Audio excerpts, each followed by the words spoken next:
What is discipline? Doing what you need to do, even when you don't feel like it.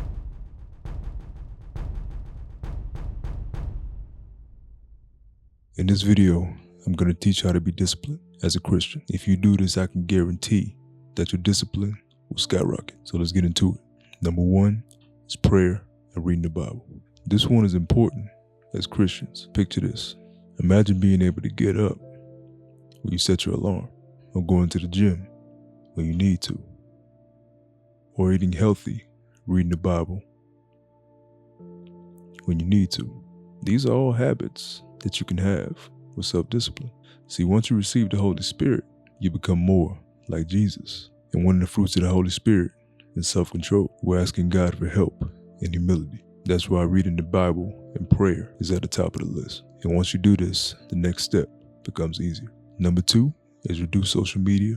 It's so easy to stay on social media for hours and hours. The algorithm will continue to feed you with things that keep you interested. They're designed that way. The average person is addicted to social media. Now, I'm not saying you should get rid of it completely, but I would definitely recommend limiting it to 1 to 2 hours a day. How do you do this? You could take a break from it from like 7 days. For 7 days, no social media. And replace it with productive things like reading the Bible, audiobooks, the gym. And what will happen is you start to be able to work in silence and get things done.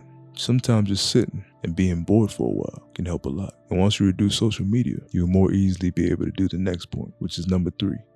Get used to discomfort and doing things when you don't feel like it. There's a reason why it's so hard to get out of bed in the morning, because it's hard and uncomfortable. But once you prepare your mind for it, it becomes easier. You can say to yourself, this is going to be uncomfortable, because it is. And also doing things when you don't feel like it. That's what discipline is. Feel like going to the gym all the time, but that's where you just go. And you actually start to feel better once you start, especially after the workout. So the goal is to start, and then you feel better when you're doing the task.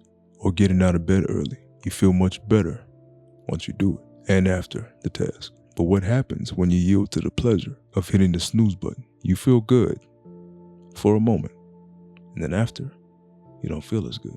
See, temptation is very deceptive.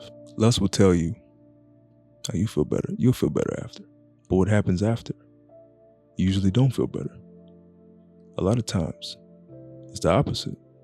You should listen to your mind sometimes. Sometimes you just gotta do what you gotta do.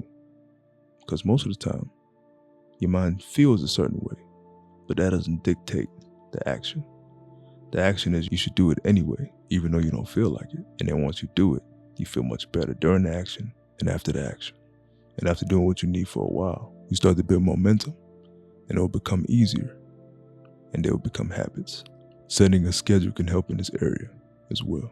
Number 4 is find something productive or something you're passionate about. Discipline becomes much easier when you find your purpose or something that you're passionate about. This is one of the keys. You need a solid reason. It's much easier to fall into certain temptations. But once you find your purpose, you'll find that your driving purpose outweighs the need for cheap pleasures that in the end won't benefit you. And number 5 is self-love. A lot of people struggle with this, but you must understand, if you're a Christian and you live life the way it's supposed to be lived as a Christian, you're not sinning, you're not giving into the flesh with the sin that you're struggling with, the self-love will come automatically. So try to live as Christ intended, and the self-love will come easy. Discipline is hard, I ain't gonna lie. It ain't never gonna be easy, but we can rely on the strength of God, and through Him, we could be self-disciplined.